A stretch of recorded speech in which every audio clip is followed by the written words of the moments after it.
One mistake. That's all it took. I picked up my phone and spoke Italian, fluent, fast, right in front of the Mafia boss. He didn't react, not until hours later when his operation got attacked and my number appeared at the center of the leak. Suddenly I wasn't an employee anymore, I was bait. When the next Italian call came in, his men recorded every word, traced the signal, and tightened the net. Then he leaned in with a cold decision: don't let her leave, because she's the only thread to the traitor. I had learned the kind of invisibility that does not come from being small, but from being precise. In a luxury hotel, precision is a language of its own. It lives in the angle of a folded napkin, the quiet timing of a door held open, the way a person appears exactly when needed and dissolves the moment they are not. Guests like to believe comfort is effortless. Management wants it to look like magic. The staff knows it is choreography, and the people who survive longest are the ones who do not improvise. My role sat in the seam between service and privacy. I handled high-floor requests, discreet errands, coordination for VIP suites, and the odd crisis that could not reach the lobby. I carried a neutral smile and a posture that said I belonged anywhere without actually belonging. The hotel liked employees like that, because we did not become stories. We prevented stories. That morning started like any other, but something in the building's pulse felt wrong by lunchtime. It was subtle, the kind of change only people trained to anticipate trouble could feel. Security stopped making eye contact with the concierge. Managers spoke in shorter phrases, tighter tones. Housekeeping carts were cleared from specific hallways. A private elevator that was usually idle opened and closed twice, with no guests stepping out. The hotel's air smelled the same, bright citrus and polished stone, yet the calm felt rehearsed rather than natural. I told myself it was a celebrity. A politician. A billionaire who demanded quiet. We had hosted them all. The city attracted money and risk in equal measure. Still, the tension did not feel like fame. It felt like control. The confirmation arrived in a shape rather than a name. The elevator doors parted and men stepped out who looked like they had been built to stand between danger and someone important. Their suits were clean, their expressions blank, their movements economical. They did not wander or admire the lobby's design. They scanned exits, corners, and sight lines with the detached attention of people who lived by patterns. A second wave followed, and then the center of gravity of the room changed. He entered without needing to announce himself. I did not know his name yet, but my body recognized his type instantly. He carried a calm that did not come from comfort. It came from certainty. Not arrogance, not a need to dominate through noise, but the silent assumption that the space would adapt around him. It did. The air shifted. Conversations softened. People stepped aside without realizing they were doing it, as if their instincts had voted before their minds could object. He paused near the private check-in desk, and one of his men spoke to the manager on duty. I watched from the edge, staying in the background, reminding myself that curiosity could be punished even in harmless places. The manager nodded too quickly. A keycard envelope appeared. An elevator was summoned without the usual polite delay. My supervisor found me with a glance and a gesture. I was told to assist at the executive level, to be available for requests, to keep things smooth. The instructions were delivered in the hotel's careful language, but the real meaning was clear. Someone powerful was in the building, and we were all expected to behave like furniture that could think. I followed at a controlled distance as the group moved toward the restricted elevators. The closest men to him walked as if the corridor belonged to them. Other staff moved out of the way without being asked. The entire scene played like something practiced many times in places with fewer cameras and less light. The executive floor was quieter than the rest of the hotel. Sound did not echo there. Thick carpet swallowed footsteps. Doors were heavier, designed to look elegant while functioning like barriers. The suite prepared for the meeting resembled a corporate lounge more than a room someone slept in. It had a long table, a wall of glass looking out over the city, and curated art that looked expensive enough to be meaningless. Men arrived in two groups, separated by minutes but linked by the same sharp stillness. The first group belonged to him. The second looked similar but carried a different tension in their shoulders. They shook hands. They sat. They did not relax. They began discussing things that were not meant for the hotel's ears. I stood by the wall with a tablet in hand, ready to take notes if asked, ready to fetch anything that might prevent irritation. My job required a specific kind of awareness, to listen without seeming to notice without staring, to anticipate without intruding.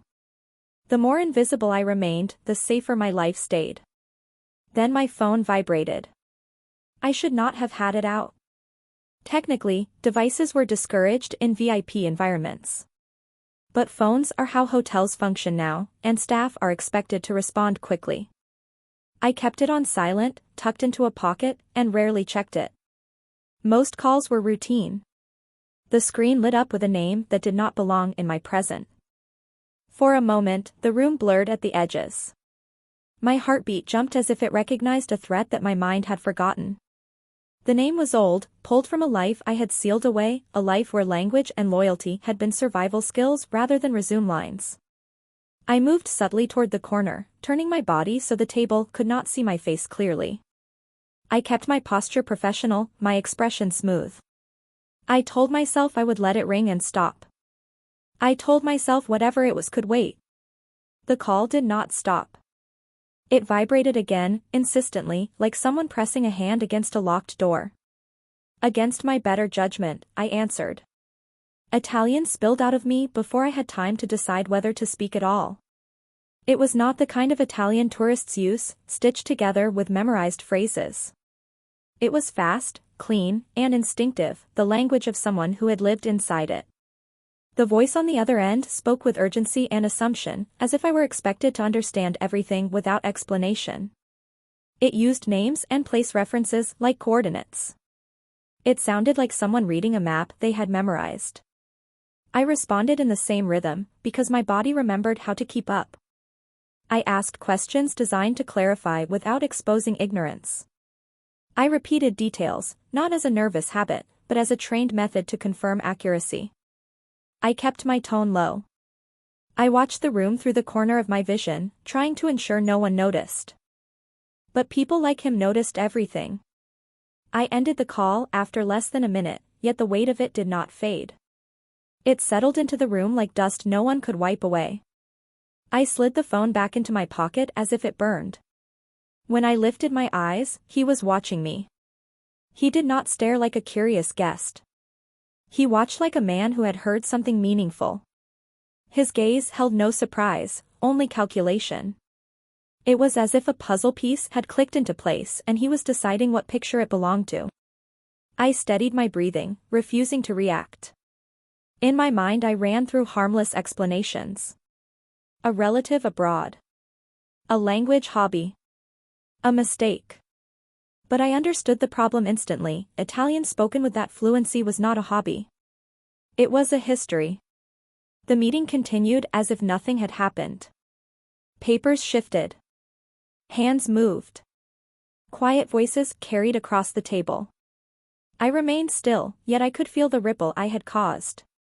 The air seemed tighter. One of his men angled his stance slightly, placing himself where he could see me more clearly. Another glanced toward the door, as if planning how to close it. I did not know what they heard. I only knew that whatever they thought they heard, it mattered. Hours passed in controlled tension. The groups exchanged information. They nodded. They made decisions that did not include me and likely did not include the law. Every so often, his attention returned to me for a fraction of a second, brief as a blink yet heavy as a hand on the throat. When the meeting finally ended, I expected a release. I expected them to leave, and the hotel to return to its usual flow of money and performance. Instead, the end of the meeting felt like the start of something else. His men did not disperse. They repositioned. They spoke into earpieces. A few slipped out of the suite quickly, as if following an instruction that had already been given. I helped clear water glasses. I nodded when a manager gave me a short directive. I performed my role with mechanical focus while my thoughts spiraled. The Italian call replayed in my mind like a stain I could not scrub. It had come from someone who should not have been able to reach me. I had changed numbers. I had erased ties. I had built my current life with deliberate distance from anything that could drag me back into the past. Yet the call had reached me anyway, and I had answered like my survival depended on it. That frightened me more than the men in the room. As the evening shift rotated in, I prepared to leave. I kept my movements calm. I did not rush, because rushing would look like guilt. I clocked out, collected my belongings, and took the staff corridor that led away from the lobby. My plan was simple. Get outside. Melt into the city. Let the noise of strangers blur me back into nothing. The corridor lights were dimmer than the public areas. The walls were plain, designed for function. I had walked that route countless times without thinking. Halfway to the exit, I saw that the corridor was no longer mine. Two men stood near the door that led to the loading area. They wore suits, but their posture screamed security rather than fashion. They were positioned in a way that blocked passage without appearing aggressive. One glanced toward me as I approached, then shifted slightly, closing the gap. I stopped instinctively, the way prey stops when it senses a trap. My skin tightened. My mouth went dry. I considered turning around, but turning around would mean moving toward the suite again, toward his orbit, toward the source of the storm. Staying still felt safer than choosing a direction. The man closer to the door lifted a hand in a small gesture that did not invite discussion. It was not a threat. It was a boundary. He did not touch me. He did not speak. He simply made it clear that I was not leaving. My breath caught. My mind searched for alternatives, another exit, a stairwell, a route through housekeeping. Yet I knew the hotel's layout well enough to understand that if these men were here, others could be elsewhere. Control is never maintained with a single lock. Footsteps sounded behind me. I turned my head slowly. At the far end of the corridor, he stood near the private elevators, framed by soft light. He had not followed me closely. He had not rushed. He had simply positioned himself where he could see the entire corridor like a chessboard. His expression remained calm, but his eyes were fixed on me with the same measured certainty as earlier. I felt the meaning of that gaze settle into my bones. This was not about hotel rules. This was not about a staff member making a minor mistake. This was about ownership of a problem, and he had decided I belonged inside it. The corridor felt narrower, as if the walls had moved closer. In that moment, the day's earlier tension snapped into clarity. The meeting had not just been business. The men had not just been cautious. Something was happening beyond the hotel's polished surfaces, and my Italian call had touched it like a finger on a wire. I did not know what had happened in the hours since, but the building's energy now confirmed it was serious. Security staff avoided the corridor. Cameras seemed to watch more intently. Doors opened and closed with controlled timing.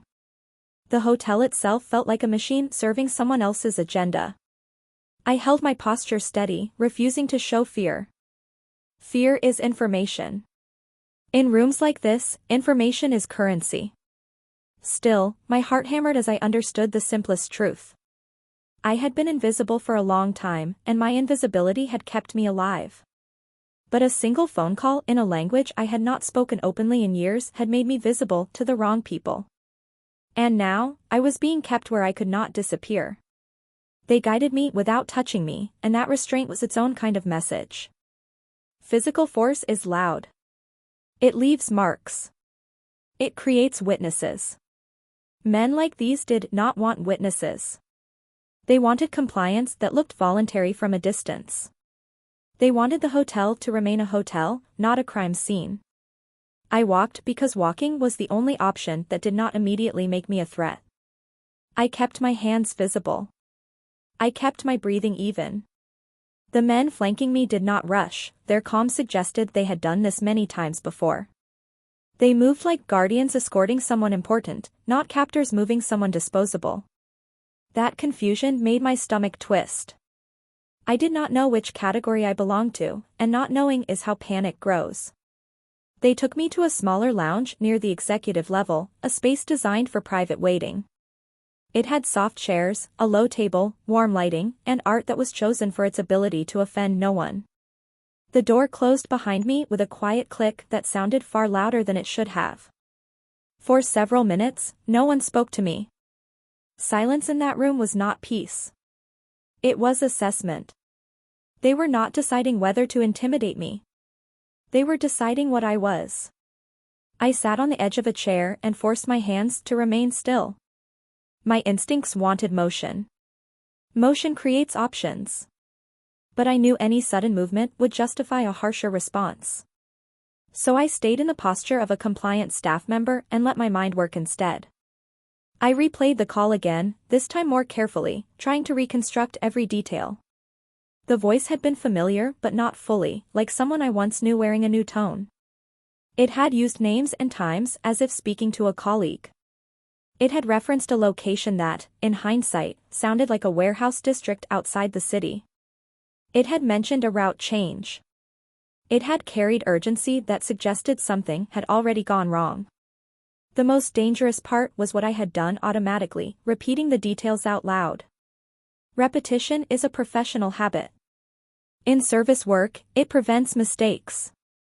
In the life I had fled, it prevented misunderstandings that could cost more than tips.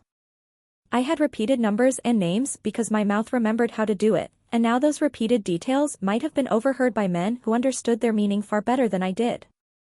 The door opened after what felt like too long. He entered with the same controlled presence as before. No dramatic pause, no theatrical intimidation. Just inevitability. The room seemed to orient itself around him the way the lobby had. He did not need to raise his voice or move quickly. His stillness carried authority like gravity. He took in the room, the men positioned near the walls, and then his gaze settled on me. It was not anger. It was not curiosity. It was evaluation. I remained calm, because calm was the only defense I had left. I refused to shrink. I also refused to act defiant. Defiance is another form of information. I gave him as little as possible. He turned slightly, and one of his men stepped forward with a phone in hand. The phone was not mine. It was a device that looked new, heavy, built for clean communication. It was placed on the table between us, a silent statement that this was about calls, signals, and the invisible lines that connect people who pretend not to know each other. I waited for questions that did not come. Instead, one of his men spoke quietly near his ear, updating him. I could not hear the words, but I could read the shift in his face. It was minimal, but I had spent years reading micro-expressions for survival. The update confirmed something. It sharpened the atmosphere around him. He left the room again without explanation. The door closed, and the quiet returned, heavier now because I understood that the real conversation was happening elsewhere. I was not being interrogated yet because interrogation assumes you need answers from someone. They might not need answers from me at all. They might already have them. They might be using me for something more precise. Time dragged. The hotel's muffled sounds filtered through the walls, distant elevator chimes, footsteps, the faint hum of air conditioning. But in this room, every second felt isolated from normal life. At some point, a staff member I did not recognize entered with a tray of water and a small plate of food. The gesture tried to make the situation feel polite, almost hospitable. I did not touch the food. Accepting food can be mistaken for acceptance of captivity. I watched the water instead, the way the surface trembled slightly when the tray was set down. Beyond the door, I caught fragments of low conversation. Numbers. A district name. The kind of tone people use when discussing damage. A brief phrase that sounded like loss. That was when I understood that something had happened in the hours since my call. Something significant enough to trigger movement and control. The Italian call was not just strange. It had been connected to a real event, a strike of some kind, and now these men were pulling threads to find the hands behind it. My hands curled slightly in my lap, and I forced them open again. I reminded myself that fear is contagious. If I looked terrified, I would become suspicious. If I looked too calm, I would look trained. There was a narrow line between those two, and I walked it carefully. The door opened again, and this time it was not him. Two men stepped in, their posture different from the hotel staff's. They stood with the subtle readiness of people who did not want to be surprised. One motioned for me to stand. I stood. They guided me out of the lounge and toward an elevator that was not used by guests. It was an employee elevator, but upgraded, with a keycard panel that only certain people could access. The doors closed, and I felt the sense of leaving the hotel without actually leaving it, moving into a layer beneath the hotel's public identity. The elevator descended farther than the ground floor. My stomach tightened as the numbers changed. When the doors opened, I stepped into an underground area where the air smelled like concrete and oil. The lighting was harsh and functional. A black car waited with the engine running, its windows dark. I was placed in the back seat, and the door shut with a soft, final sound. Another man sat in the front passenger seat, angled slightly, watching my reflection in the glass. The driver's hands were steady on the wheel, as if this was routine. We left the garage smoothly and merged into traffic. Outside, the city looked normal. People walked, laughed, checked phones, lived lives untouched by whatever was unfolding around me. That contrast felt surreal. It made me feel as if I had slipped sideways out of the world. We drove not toward my neighborhood but away from it, into districts where buildings stood taller and spacing widened. The streets became quieter. Cameras appeared more often. The car slowed at a gate, and a guard waved us through with only a brief look inside. We entered a building that looked expensive without trying. The elevator ride up was silent. My heartbeat thudded in my ears, but I kept my face calm.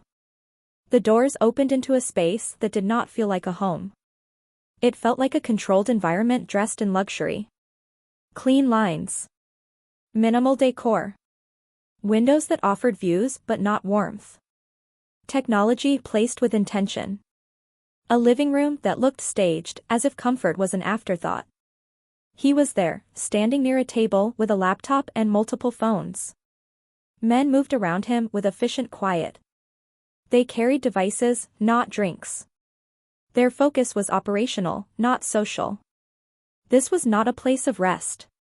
It was a command space. I was guided to a chair and left there. Not tied, not locked in, but surrounded by the invisible barrier of presence and purpose. On the laptop, a map was displayed with markers. Lines connected numbers to locations. A timeline ran along the side like a pulse. My eyes caught something that made my throat tighten. My phone number appeared on the screen, then branched into other numbers like a spiderweb. The realization hit me with cold clarity. My number had been used as a channel, a relay. That explained everything. It explained how someone from my past could reach me. It explained why the caller spoke with assumption, as if I were still part of their network. It explained why my call mattered to men like him. It meant my life had been touched without my knowledge. My number, my identity, my voice had been used as infrastructure. A phone was placed on the table in front of me, the same new device as earlier. It vibrated once, then went still. The atmosphere in the room tightened. Every man's posture shifted subtly. They were waiting for something, and I knew what it was before it happened. The phone vibrated again. On the screen, an unfamiliar Italian number. My breath caught. I looked toward him. His gaze pinned me, not with threat but with instruction. He wanted the call answered. He wanted the voice on the other end, not because he needed information from me, but because he needed the caller revealed. I picked up the phone carefully. I answered. Italian flowed again, but this time my mouth did not act on old instinct alone. It acted on strategy. The voice on the other end spoke quickly, delivering information in a tone that suggested routine urgency. There was no greeting, no identity check. The caller treated me like a function, a node in a system. I repeated details again, but now repetition was not habit. It was deliberate. I stretched the call, confirming names and times, giving the men around me seconds to trace, record, triangulate. I listened for patterns in the caller's phrasing, for any hint of hierarchy or fear. The caller did not sound afraid. The caller sounded efficient, like someone paid to move pieces. While I spoke, men watched the laptop screen. I could see data updating, a trace building, signals bouncing between towers. The room's energy sharpened, not into panic but into focus. They were narrowing a location. The caller ended the call abruptly. The line went dead without softness, like a switch flipped. I set the phone down with controlled care, as if any sudden movement might break whatever fragile thread we had captured. For a fraction of a second, the room was silent. Then it moved. Men stepped closer to the laptop. Someone pointed at the map. Another spoke into an earpiece. A new marker appeared, tighter than before, a possible location. The web around my number began to look less like mystery and more like a route. He looked at the screen, then at me again, and I felt a different kind of fear rise. This fear was not about immediate harm. It was about being necessary. If they were tracing a traitor or a rival network, I was the bait whether I wanted to be or not. They would keep me close until the line was fully traced, and then they would decide what to do with the piece they had used. I held his gaze and kept my expression neutral, even as my stomach twisted. I understood the new truth of my situation with brutal clarity. I was not here because they believed I was guilty. I was here because my existence had become useful to someone dangerous. And usefulness, in worlds like his, is never free. The first thing I did after the call ended was stop my hands from betraying me. My fingers wanted to tremble, to cling to the edge of the table, to fidget like a guilty person. In rooms like this, guilt was not proven by evidence alone. It was inferred from posture, breath, the tiny involuntary movements of someone who knew they were trapped. I had spent years learning to control those tells. Not because I was proud of that skill, but because it had once been the only thing between me and a mistake that could not be corrected. The room's energy shifted from waiting to doing. Men moved closer to the laptop. The map refreshed. A thin line of data tightened into a more precise circle. The web of numbers linked to my phone seemed less like a chaotic tangle and more like a system with rules, a designed path that someone had built carefully enough to survive scrutiny. It was not the kind of setup an amateur created. Whoever had turned my number into a channel understood how to hide within the ordinary. That was the part that terrified me most. Ordinary is the best camouflage. People expect danger to look sharp. They do not expect it to hide inside what they use every day. He remained still while everyone else moved, and that stillness felt like the calm center of a storm. His men spoke in low tones, the kind of communication that assumed obedience rather than negotiation. Devices were exchanged. A case was opened and closed. Screens changed. A recording of the call I had just taken appeared as a waveform, the peaks and valleys of Italian speech rendered into something clinical. I sat in my chair and watched without being able to stop myself, because understanding was the only way I could protect myself. If I could see what they saw, maybe I could predict what they would do with me once my usefulness ran out. The most immediate conclusion was also the simplest. They did not believe I was the mastermind. If they did, I would not be sitting on a chair in a bright room. I would be in a dark one.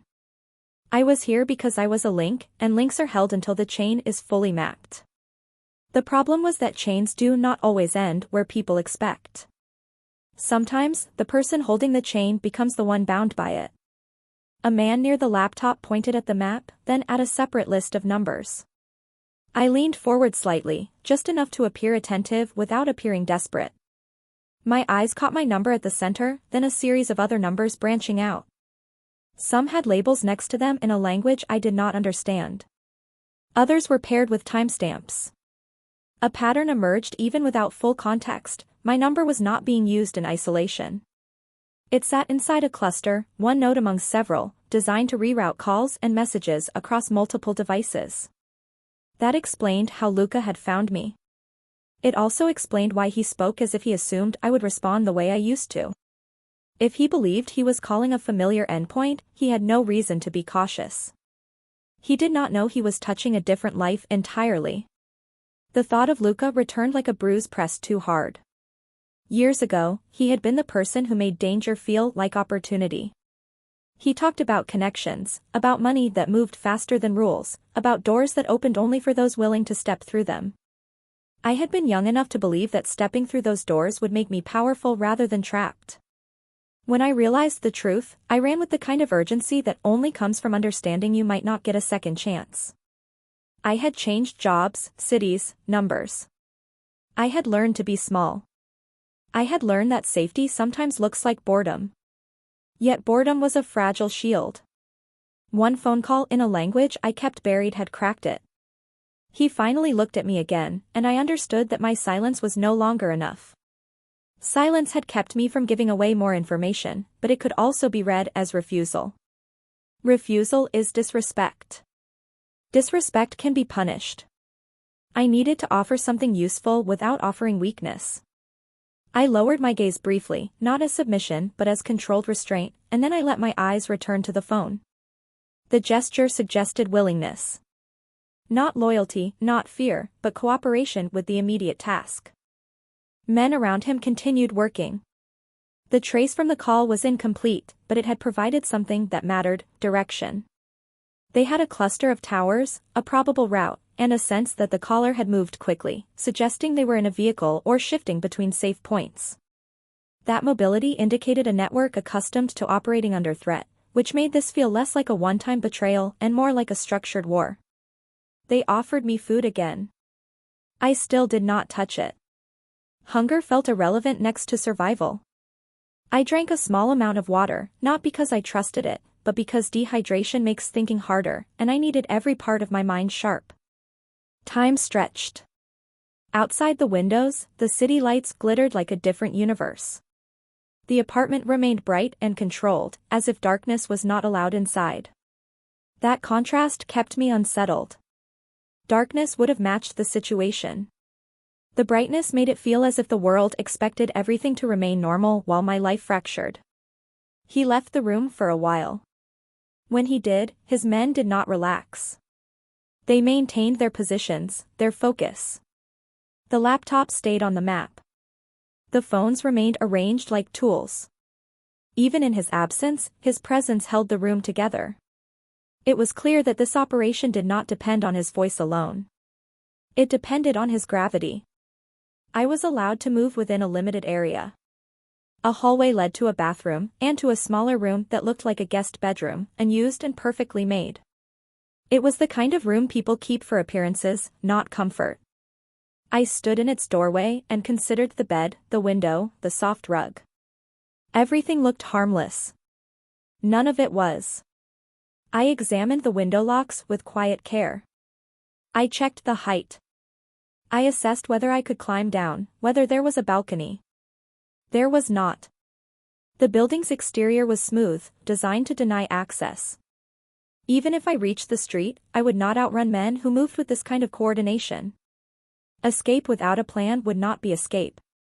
It would be proof that I was dangerous. I returned to the main room and sat again, forcing my body into stillness. My mind ran through potential outcomes.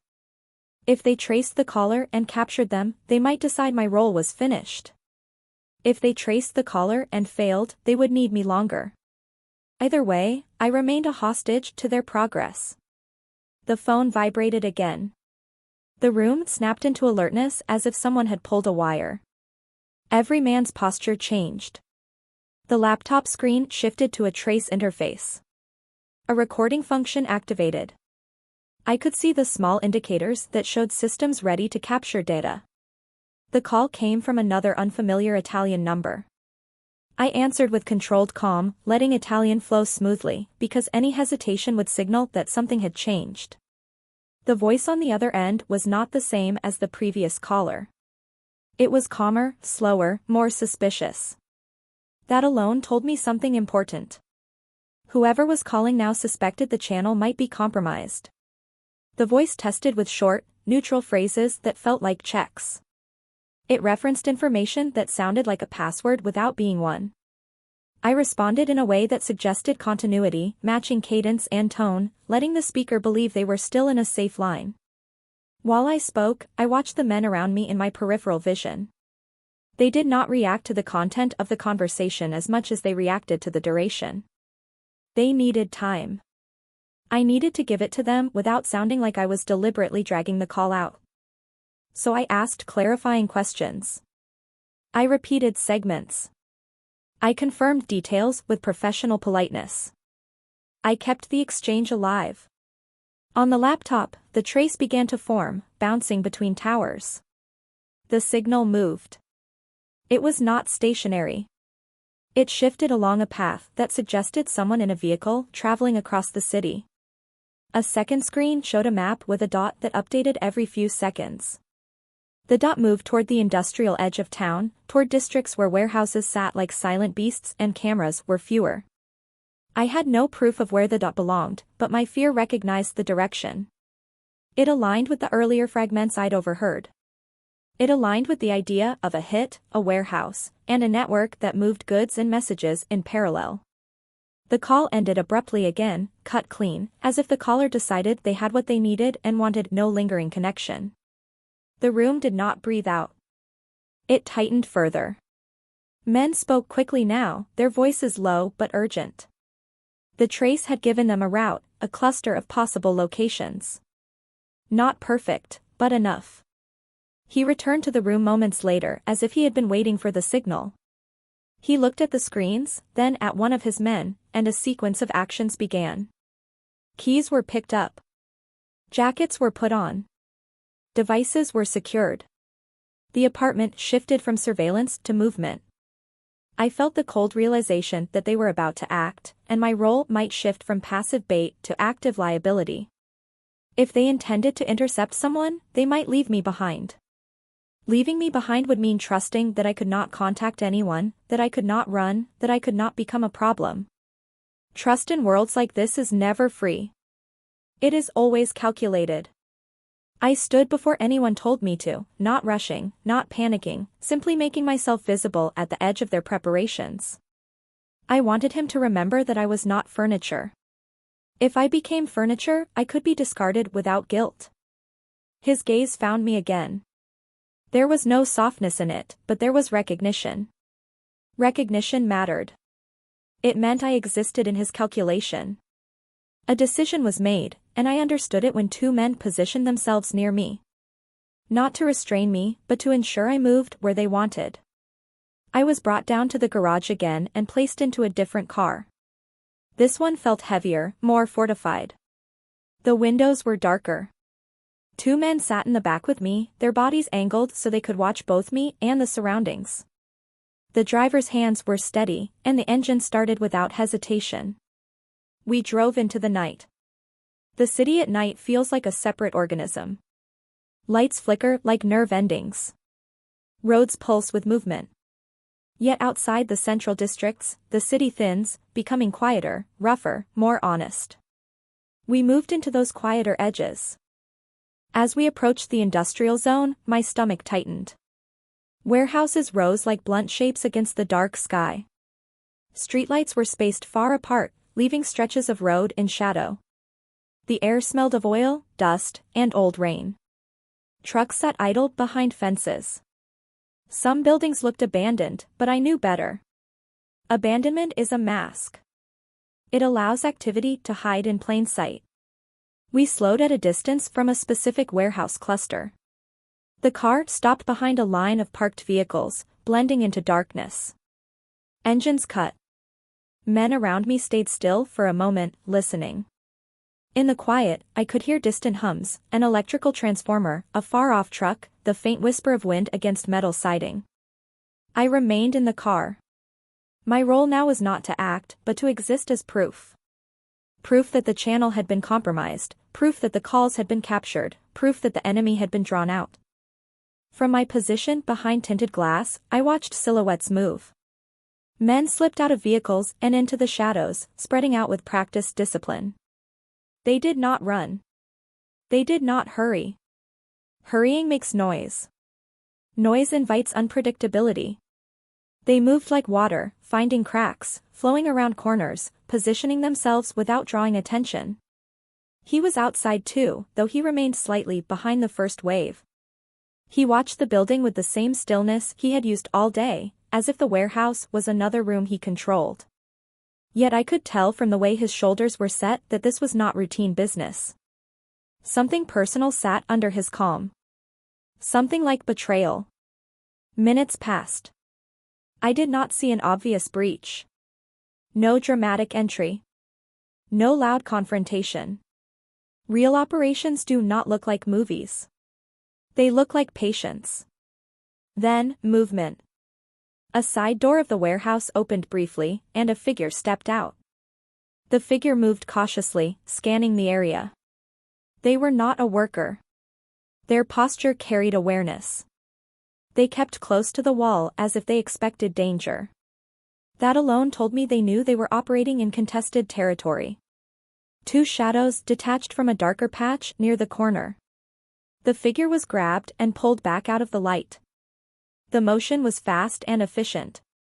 There was no drawn-out struggle visible from my angle, only a brief flurry of movement and then disappearance back into shadow.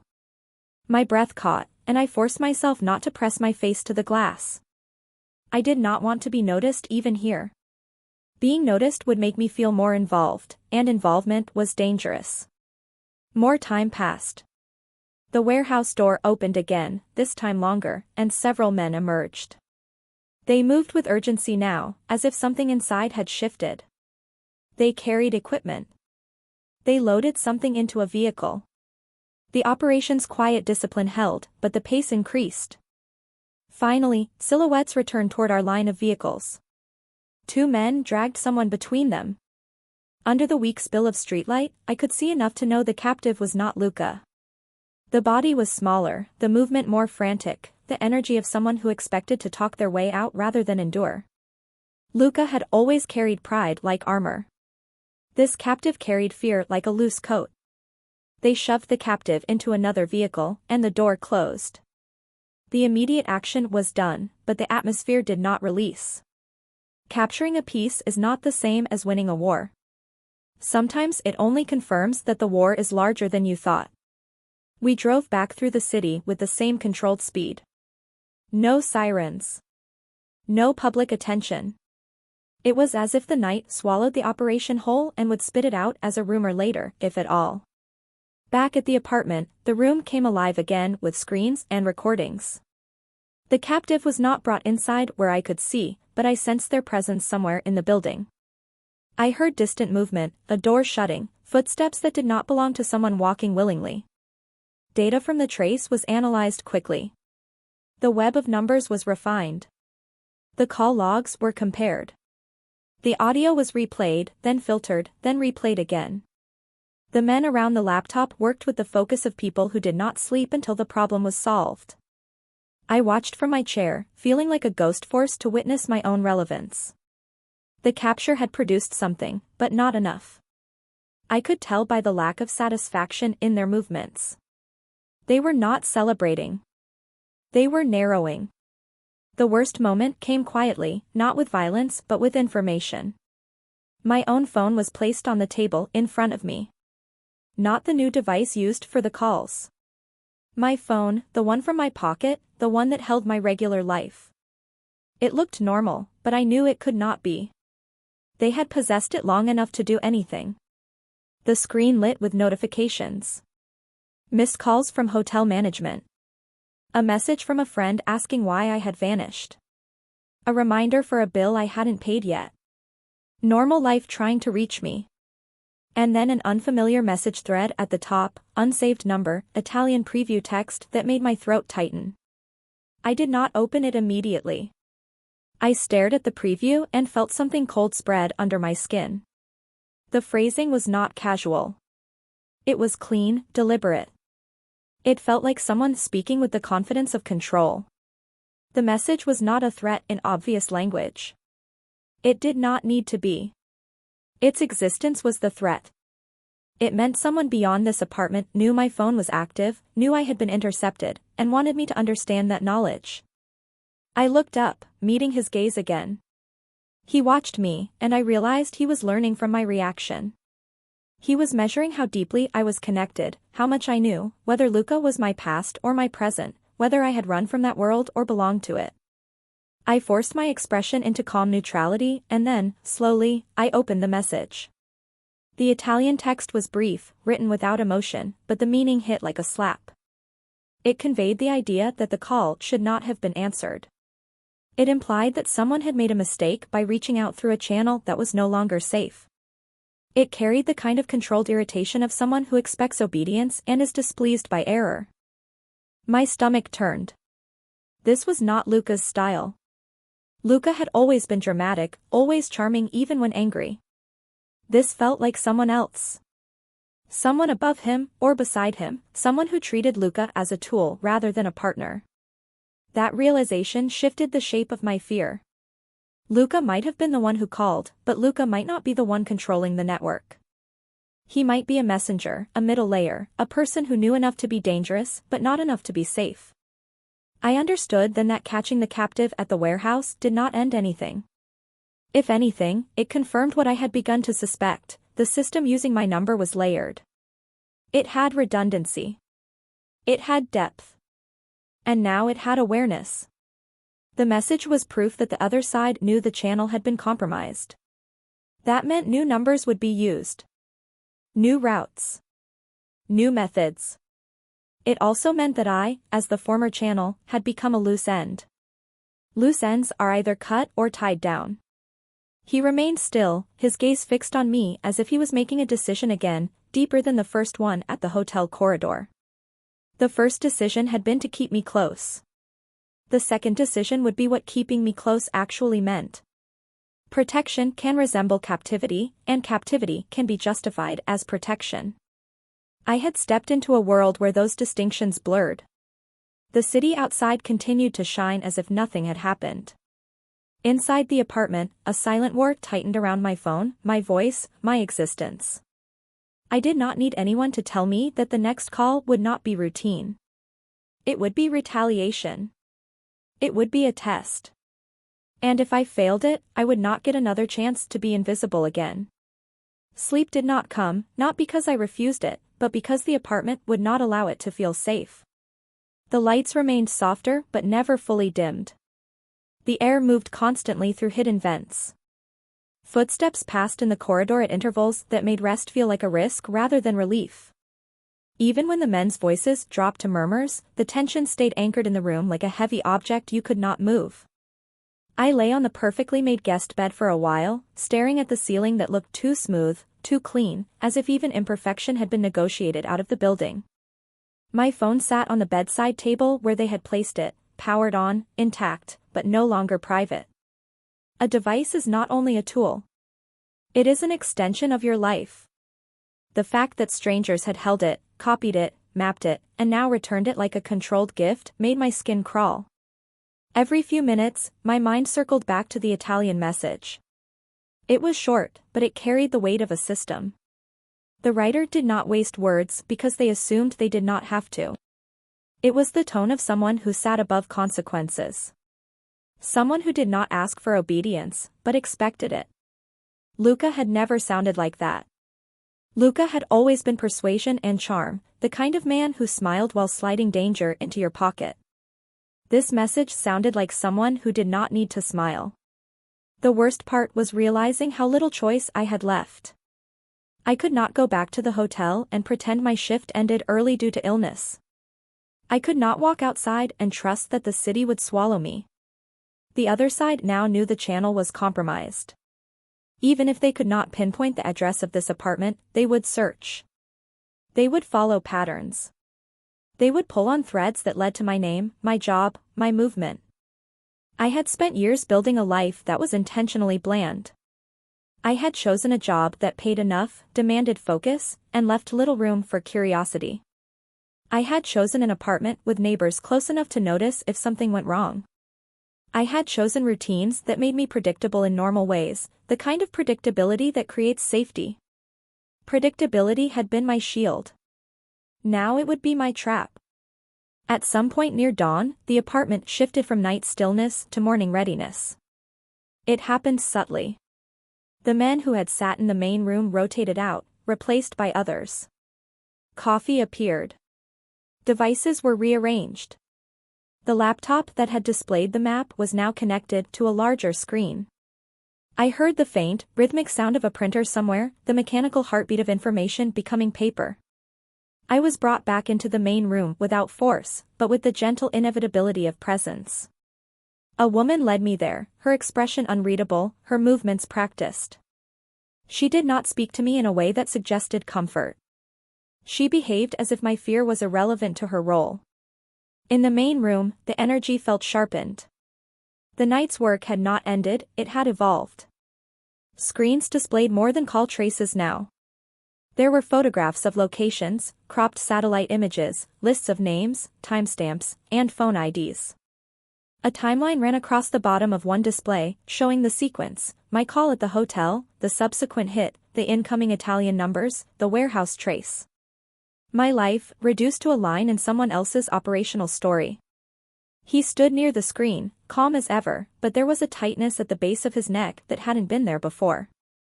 It was the kind of tension that comes from responsibility rather than fear.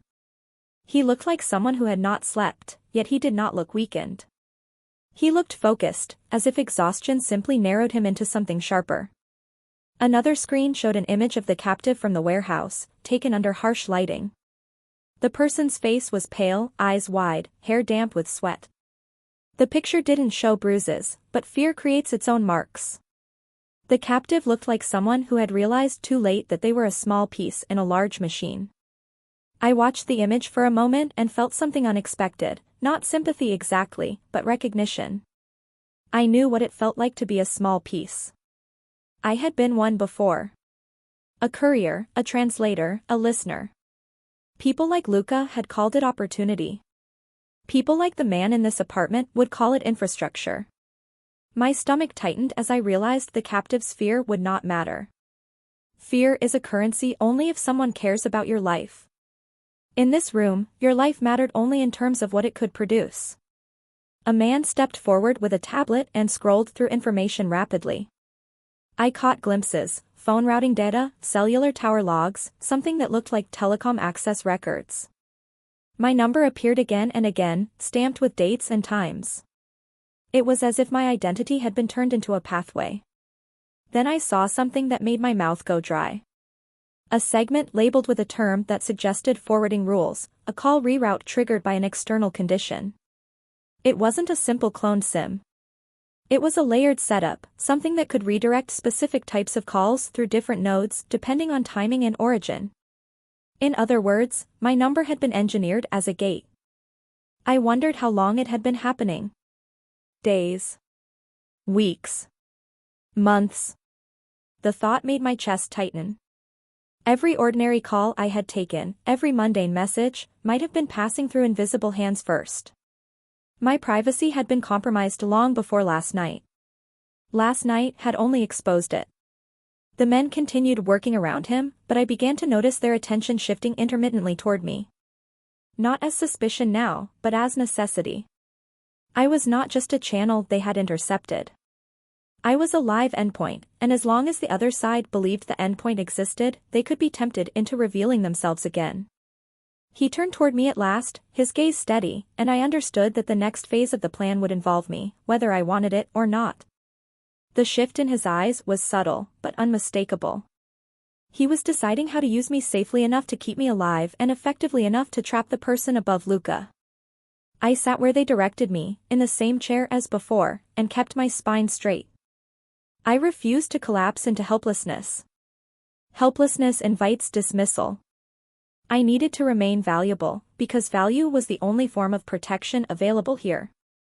The captive's image disappeared from the screen, replaced by a flowchart of relationships. Names appeared with connections drawn between them. Luca's name sat on the chart like a midpoint, not the top. Above it, a label that might have been a nickname or an alias. Below it, several other numbers and names, some of which were marked with notes suggesting they were missing or dead. That was when I understood the deeper truth. Luca had not just found me again. The world I had fled had expanded and reorganized without me. People had been replaced. Roles had shifted. New leaders had risen. And somewhere in that structure, my number had been captured and repurposed, perhaps because it once belonged to someone known, someone trusted. I realized with a sick twist that my past identity might have been the reason my number was valuable. Not because I mattered now, but because I had mattered then. People might still associate my voice with reliability. They might still believe that the person who once repeated details carefully and translated without errors was still available. My own competence had become bait. Later that morning, I was allowed to shower and change into clean clothes they provided. The clothes fit too well, chosen by someone with access to my measurements or at least the ability to guess accurately. That detail unsettled me. It suggested planning. It suggested this situation was not as improvised as it felt. When I returned to the main room, the plan had tightened further. One man monitored a live network map. Another handled recordings. A third held a device that looked like a portable signal analyzer. They were preparing for an incoming call not as an interruption, but as an event. The call did not come for hours. Waiting became its own torture. It forced me to sit inside my own thoughts, to revisit the past I had avoided thinking about for years. I remembered how easily language had become a tool back then. Italian, English, bits of other dialects picked up in rooms where people wanted to speak freely in front of those they considered invisible. I had been invisible, and I had survived by being useful. I remembered Luca's smile, his way of making risk feel thrilling. I remembered the first time I realized I was being used, not as a partner, but as a shield. I remembered the day I decided to run, the way my body felt like it was on fire until I reached a place where no one knew my name. I had believed distance was enough. Now distance had been undone by a call, by a system, by a message that carried the voice of someone above Luca. Near afternoon, the phone vibrated again. The room snapped into readiness so fast it felt like a single organism moving. Devices activated. Recording indicators glowed. The laptop map refreshed. The men's shoulders tightened. I picked up the phone, answered in Italian, and let the words flow as smoothly as possible. The voice on the other end was the controlled one again. Not the hurried operative voice. Not the suspicious checker voice. This was the voice that felt like leadership. The caller did not waste time. They delivered instructions, then shifted to a different subject, a question framed indirectly, designed to test whether I was alone, whether I was safe, whether I had been compromised. The question was subtle, disguised as operational detail, but the intent was clear. I responded carefully, aligning my tone with the role they expected. I gave enough normality to keep them engaged. I avoided anything that would sound like a trap. I confirmed details in the same calm, competent way the old version of me would have. On the screen, the trace began. This time it was faster. More sophisticated. The signal jumped less. That suggested the caller was using a stronger line, perhaps a device designed for secure routing. The dot on the map moved slowly, then stopped. Stationary. That was significant. A stationary caller had chosen a place they believed was safe. The men around the laptop leaned in. The circle tightened. An overlay appeared showing potential structures, a cluster of buildings near the port, or a commercial district with offices disguised as logistics companies. The system could not pinpoint the exact door yet, but it narrowed the neighborhood. I stretched the call as long as I could without sounding unnatural. I repeated details with professional steadiness. I asked for confirmation. I let the caller think I was being thorough, not stalling. Then the caller ended it cleanly again, like cutting a wire. The room exhaled in controlled silence. No celebration. No relief. Only the shift into action. The men began moving immediately, but I noticed something different this time. They were not just preparing vehicles and weapons. They were preparing contingencies. They discussed alternate routes in low tones. They checked signals. They verified surveillance feeds. They treated the next move not as a simple raid but as a confrontation with someone intelligent. That intelligence belonged to the person above Luca. I felt cold spread through me as I realized what the enemy had likely concluded. They knew the channel had been compromised. Yet they still called. That meant one of two things. Either they were desperate, or they were confident enough to risk it. Desperation would make them sloppy. Confidence would make them dangerous. He watched the screens, then glanced at me again, and I understood a decision had been made about my role. I would not be left behind this time. If the enemy suspected the channel was compromised, they might attempt to silence it. That meant silencing me. The only way to prevent that was to keep me under the same protection as the operation itself. Protection and captivity tightened into the same knot. We moved again, this time in a small convoy, vehicles spaced carefully to avoid attention. The city's daylight felt too bright for what we were doing. Traffic moved normally around us, people running errands, making plans, living lives untouched by this hidden war. That contrast made everything feel unreal, like a mask painted over a wound. We approached the district the trace indicated. Buildings became utilitarian, boxy, built for work rather than beauty.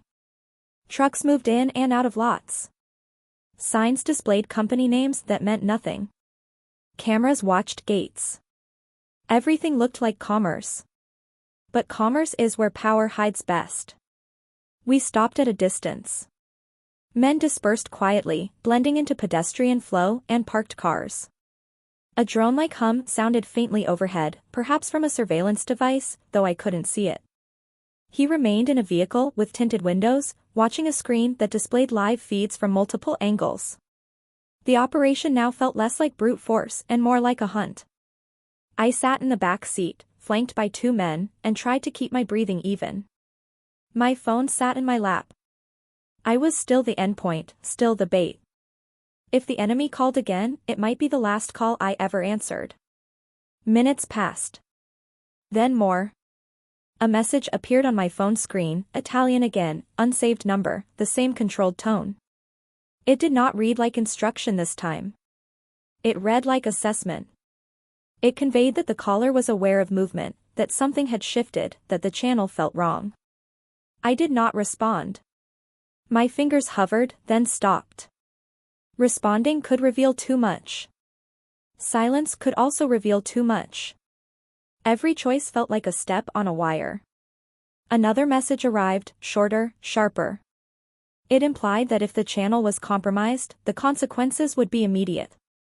The words were not overt threats, but the meaning was unmistakable.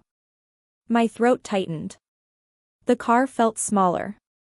The men beside me watched my screen in the reflection of the window, and one subtly adjusted his posture as if preparing for something. Then the phone rang. Italian number, unknown. I answered, letting my voice remain smooth, letting the rhythm remain familiar. The voice on the other end was different now. Not the leader. Not the operative. A third voice, colder, almost emotionless, as if reading from a script. The caller delivered a single piece of information that sounded like a location and a time, then paused. The pause felt like a trap. It was waiting for my response, waiting for my confirmation that I was still compliant. I responded with careful steadiness, confirming without sounding eager. I repeated the location and the time the way I always had, letting the habit appear natural. On the screen in the front seat, the trace began to build again. The dot appeared. It moved fast, then slowed, then stopped near the same district we were already in. That meant the caller was close. Very close. The realization hit like a physical blow. We were not hunting a distant mastermind. We were in the same neighborhood as the person who had been using my number. The call ended abruptly. The vehicles around us shifted into motion. Men moved out, positioning themselves. I saw through the tinted glass that a small group was approaching a building that looked like any other, with a modest sign and a loading bay door half open. Two men lingered near the entrance in casual clothes, the kind that could pass as workers.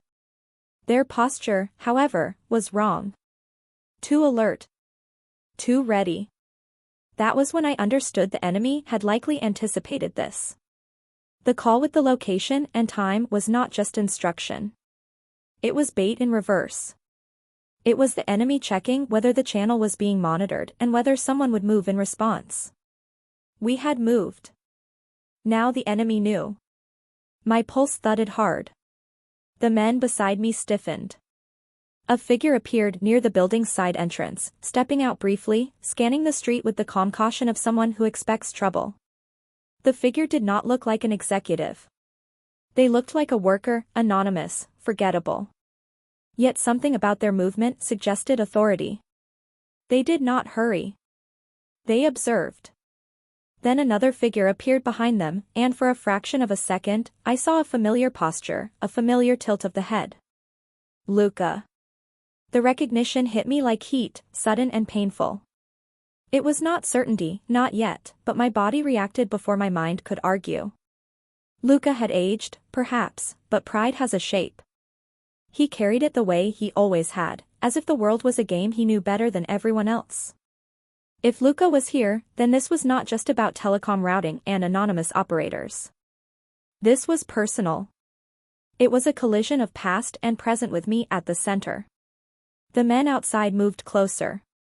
The street's ordinary flow continued, but an invisible line had formed between the approaching group and the building entrance. Tension hung there like a wire. In the car, one of the men beside me shifted slightly, as if preparing to shield me or restrain me, I couldn't tell which. My phone sat in my lap like a live ember. The last call had pulled us into the enemy's chosen space. And now, in broad daylight, surrounded by normal city life, the hidden war was about to become visible. The next moment would decide whether Luca would disappear again, whether the person above him would reveal themselves, and whether I would remain a tool or become a casualty. I held my breath as the line tightened and the first real confrontation loomed, not in darkness and secrecy, but in the open, where mistakes could not be erased easily. And somewhere in that building, behind the loading bay and the modest sign, someone who had been speaking through my number was waiting to see who arrived. The street held its ordinary shape, but ordinary had become a disguise. Cars rolled through the intersection at a patient pace. A man in a delivery uniform wheeled a cart past the curb without looking up. The air carried the dull scent of exhaust and sun-warmed asphalt. From a distance, nothing about the block suggested danger. Yet inside the vehicles parked in staggered positions and inside the bodies of the men stepping out with measured calm, a different reality had replaced the visible one. I stayed in the back seat, framed by tinted glass and the solid closeness of two men whose job was to keep me from becoming a variable. My phone rested on my lap like a small weight that had changed the trajectory of everything. The last call had not been long, not even dramatic, yet it had done exactly what it was meant to do. It had placed us in the enemy's chosen space. That meant the enemy was either confident enough to bait us, or desperate enough to risk exposure. Both possibilities were dangerous. Across the street, the modest building with the half-open loading bay could have been anything. A logistics office. A storage rental. A small import company that moved crates and paperwork more often than people. The sign above the door did not help. It was the kind of name designed to look real and forgettable, the kind of branding that suggests harmless commerce. But commerce is the most practical camouflage for organized violence. Goods move. Money moves. Trucks come and go. People assume paperwork is the entire story.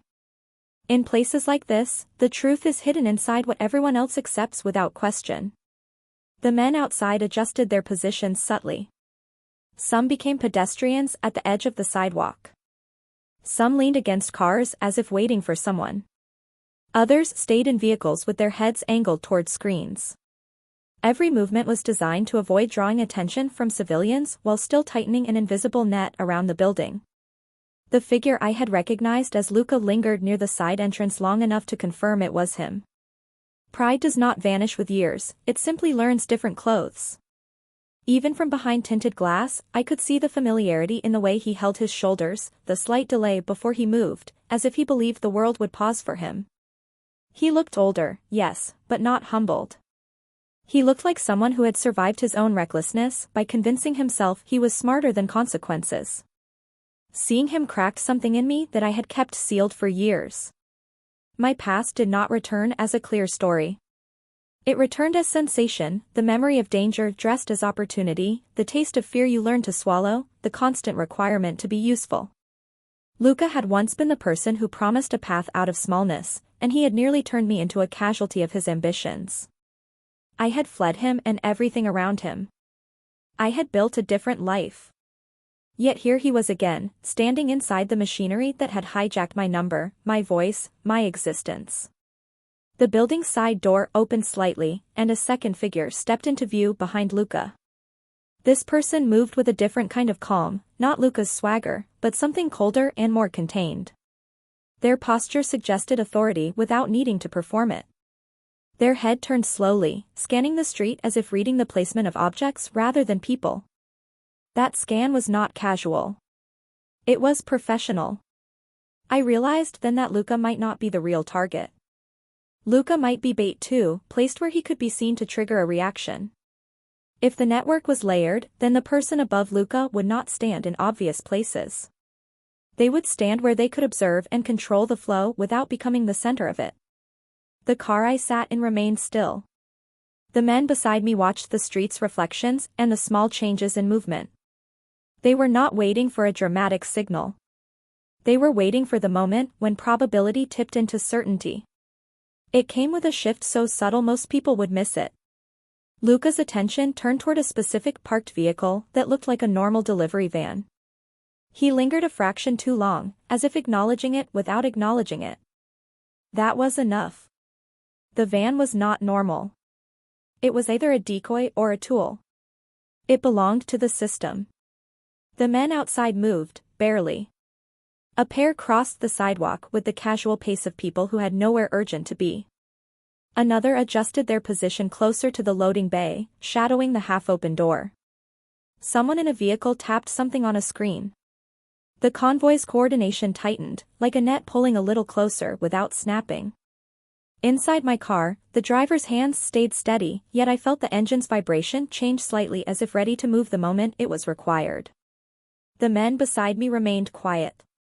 Quiet was the language of control. My phone vibrated again. The screen lit with another unsaved Italian number. For a second, my body wanted to refuse, to let it ring, to cling to the illusion that silence could protect me. But silence would not protect me here. Silence would only remove the one tool we were using to force the enemy into clarity. I answered. Italian flowed out of me with the smoothness of practiced survival. I kept my cadence steady, my tone neutral, my breathing controlled. The voice on the other end did not sound like Luca. It did not sound like the cold script reader from the previous call either.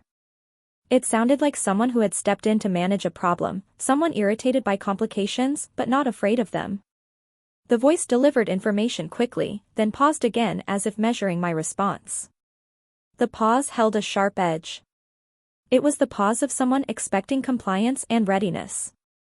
I responded with professional steadiness, repeating details, confirming the time, maintaining the shape of the role they believed I played. I gave them no emotional cues, no hesitation, no sign that I was surrounded. I made myself sound like the same reliable endpoint they had built their system around. On the screen in the front of the car, the signal trace began. The dot appeared almost immediately, then settled into a stationary position very close to our location, close enough to feel like a hand reaching through the phone. The call ended. The street did not erupt. There was no obvious rush, no drawn weapons, no shouting. Instead, the men outside tightened their positions in silence. A small group moved toward the building's front door while another circled toward the side entrance where Luca stood. The operation split like a coordinated tide. Luca noticed. His posture shifted, not into panic but into alertness. He stepped back toward the doorway as if retreating into safety. The second figure behind him moved too, deeper into the building's shadow. For a moment, it looked like they would disappear inside before the net could close. Then the loading bay door, still half open, rolled upward further with a mechanical hum, exposing a dim interior. A forklift sat idle. Crates were stacked near the wall. The space smelled like cardboard and old metal. It looked mundane, but the mundane was exactly the trap. The door widening suggested an attempt to create an exit route for someone inside, an escape path large enough for a vehicle. The men outside moved faster now, not running, but accelerating into purpose. The front group reached the main entrance and slipped inside with the calm speed of people who had rehearsed the geometry of rooms. The side group closed on Luca's doorway at the same time, cutting off the visible retreat. From my seat behind tinted glass, I could not see every detail, but I saw enough.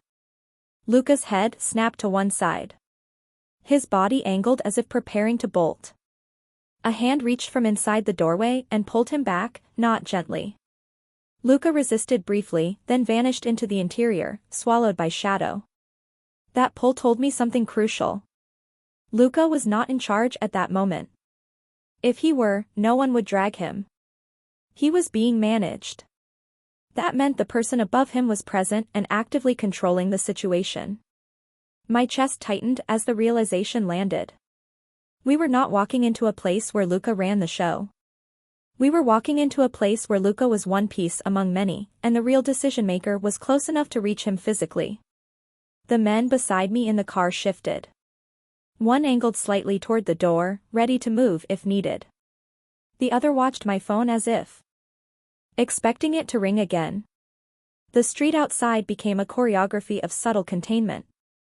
Vehicles in the convoy repositioned to block the most obvious routes. A man in casual clothes stood at the end of the block, pretending to check something on his phone while quietly controlling foot traffic. A woman across the street adjusted her position near a crosswalk, blending into the civilian flow while watching for unusual movement. Everything about it was designed to keep the operation hidden from public eyes until the moment the public could not matter. Then something changed sharply, like a crack in glass. A vehicle inside the loading bay lurched forward. The sound of an engine echoed briefly, muffled by the warehouse walls. A van emerged, dark and unmarked, accelerating toward the street with sudden urgency. The convoy responded instantly. A car moved to block the lane. Another shifted behind it. The van swerved, trying to find space, but the street geometry had been anticipated. There were no open gaps. There was only controlled narrowing. The van's driver attempted a sharper maneuver, cutting toward a side street, but a vehicle already sat there, angled in a way that made passage impossible without collision. The van braked hard. Tires squealed. The sound sliced through the ordinary noise of the city like a blade. For a moment, the operation threatened to become visible. Heads turned. Pedestrians slowed. Someone across the street lifted their phone, uncertain whether they were witnessing a traffic incident or something more. The men outside acted fast to keep it looking like an accident. One stepped into the street with the posture of an annoyed driver. Another gestured as if directing vehicles. The tone of the scene remained controlled enough that civilians hesitated instead of rushing forward. People do not engage when they sense authority, even if they cannot name it. The van's side door slid open, and a figure tried to run. The figure moved with practiced speed, but speed does not defeat preparation. Two men converged from opposite angles, catching the runner before they made it more than a few steps. The runner fought briefly, twisting like an animal caught, but the restraint was efficient. The figure was forced down, then lifted, then shoved toward a vehicle with dark windows. From where I sat, I could not see the runner's face clearly, but I saw their clothing, plain, utilitarian, the kind chosen to blend. I saw their posture even in capture, tense, rigid, controlled anger rather than panic. That posture felt familiar from the second figure behind Luca. It felt like leadership refusing to accept loss. My heart hammered. If that was the person above Luca, then this was the moment everything had been heading toward. If they had captured the Real architect, the network would fracture. If not, then they had captured another layer and the war would continue. The men moved the captive quickly, shielding their face from public view. They placed them into a vehicle and closed the door. The vehicle drove away immediately, slipping into traffic before anyone could register the significance of what they'd seen. To civilians, it looked like an aggressive traffic dispute. People muttered, then moved on. The city's attention span was short. Inside the building, movement continued. Men flowed in and out with quiet urgency. It did not feel like a clean end. It felt like a partial containment. The building was being secured, searched, emptied of weapons and devices. Something inside mattered beyond capturing one runner. My phone vibrated again. Not a call. A message. Italian text appeared on the screen. Short. Sharp. It conveyed a simple truth: the channel had been compromised beyond repair. It implied immediate changes. It also implied that anyone connected to the channel would be treated as compromised too. My skin went cold. That message was not meant for me. It was meant for whoever still believed my phone was a functional endpoint. The fact that it arrived now, after the capture attempt, suggested an automated system or a remaining operator had triggered a contingency. That meant the network had redundancy. It meant someone else was still out there, watching. The men beside me saw the message reflected in the window. One of them murmured into an earpiece, and I watched his jaw tighten slightly. They had expected this. They had anticipated that the network would respond with a shutdown and possibly retaliation. The car door opened. I was guided out quickly, moved toward another vehicle positioned farther down the street. The shift happened so fast it felt like being relocated in a dream. They were moving me because my presence here, even hidden, might become a target. If the enemy still had eyes on this block, the easiest way to punish the operation would be to hit the person at the center of the channel. Me. We drove away from the district while the operation continued behind us. The city swallowed the convoy again, turning violence into movement and movement into anonymity. My hand stayed still in my lap, but inside my chest everything trembled. Back at the apartment, the atmosphere was different. It held the tense quiet of aftermath rather than anticipation. Men spoke in low tones. Screens displayed new information: seized devices, contact lists, telecom logs, message timestamps. The captured person's image appeared briefly, then disappeared again. The operation was now about extraction of information, about turning a capture into a collapse of a network. I was seated again, but this time the chair felt less like a waiting place and more like a position in a strategy room. My phone was taken, connected to a device that copied its contents. The Italian messages were analyzed for metadata. The call recordings were replayed. Everything was processed quickly, as if time was a predator. He stood near the screen again, and for the first time since this began, I saw the faintest crack in his calm. Not panic. Not rage. A controlled heaviness, like a man carrying the cost of decisions. He looked at the data with the expression of someone who understood that every answer produces more questions. The truth emerged in fragments rather than a single reveal. The runner captured near the van was not the top leader, not the architect who designed the system, but a high-level coordinator, someone trusted enough to operate near critical nodes and to physically manage Luca. That explained the posture, the controlled anger. This person had power, but not ultimate power. Luca, meanwhile, had been pulled deeper into the building during the attempted containment. He was captured later, inside the office area behind the loading bay, when the men swept through and found a hidden room with multiple devices and a signal routing setup. Luca's pride had not saved him. It had only made him visible. The immediate satisfaction I expected did not come. Instead, I felt a hollow tightening. Capturing Luca was not closure.